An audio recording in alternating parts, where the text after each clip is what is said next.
அண்ணா பேசலாண்ணே. பேசலாம். என்ன பண்ணிடுறீங்க? பைபிள் படிச்சிட்டு இருக்கேன் தம்பி. என்ன தம்பி, முன்னாடியெல்லாம் சர்ச்சுக்கு ஃபர்ஸ்டே வந்துடுவேன், இப்பெல்லாம் மெசேஜ் டயத்தில் மட்டும்தான் வர. மெசேஜ் மட்டும் போதுண்ணே, அதனால தான் மெசேஜ் டயத்துக்கு வரேண்ணே. சரி தம்பி, சாப்பிட்டியா? இல்லைண்ணா. சரியா, சாப்பாடு வாங்கிட்டு வந்துருங்க, சாப்பிடுவோமா? வாங்கண்ணே, சாப்பிடலாம். சரியா, சரி தம்பி, நீ மட்டும் சாப்பிடு, நான் அப்புறமா சாப்பிட்றேன். சரி, ஓகேண்ணா. சரி தம்பி, சாப்பிடு. என்னண்ணே வெறும் சாப்பாடு மட்டும் போட்டுறீங்க, குழம்பு இதெல்லாம் ரசம்லாம் ஊற்றவே இல்லை. தம்பி, நீ தான் சொன்னலையா எனக்கு பிரசங்கம் மட்டும் போதுன்னு, சாப்பாடு மட்டும் சாப்பிடியா? எதுக்கே உனக்கு குழம்பு ரசம்லாம்? எப்படின்னா சாப்பாடு மட்டும் சாப்பிட முடியும்? தம்பி, வெறும் சாப்பாடு இதை உன்னால சாப்பிட முடியலன்ற, நம்ம சர்ச்சுக்கு வரும்போது சகலமும் நல்லொழுக்கமாயும் கிரமமாயும் செய்யப்படக்கூடாதுன்னு பைபிள் வசனம் இருக்கு.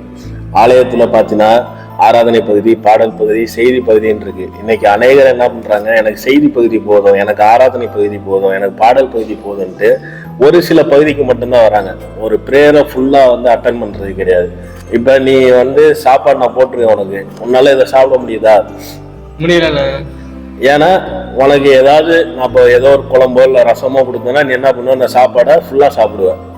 அதே போலதான்ப்பா, நம்ம பிரேயருக்கு வரோம் அப்படின்னா ஆராதனையிலேருந்து முடிவு வரைக்கும் நம்ம இருந்தோம்னா தான் அதனுடைய மகிமையை நம்ம பெற்றுக்கொள்ள முடியும். அதனால இனிமே நீ வர நாட்கள்ல முடிஞ்ச வரைக்கும் ஸ்டார்டிங்லேருந்து பிரேயர் எண்டு வரைக்கும் நீ இருக்கிறதுக்கு முயற்சி செய் தம்பி. அதனுடைய ப்ரெசன்ஸே வேற மாதிரி இருக்கும் உனக்கு. மெசேஜ் மட்டும் போதுன்னு இருந்தானே, ஆனா வெறும் சாப்பாடு ரொம்ப சாப்பிட முடியாதுன்னு நீங்க புரிய வச்சுட்டீங்கண்ணே. சாப்பாட்டுக்கு இதெல்லாம் தேவையோ அது மாதிரி ஆராதனைக்கும் பால் பத்தி இதெல்லாம் தேவைன்னு புரிய வச்சுட்டீங்கண்ணே.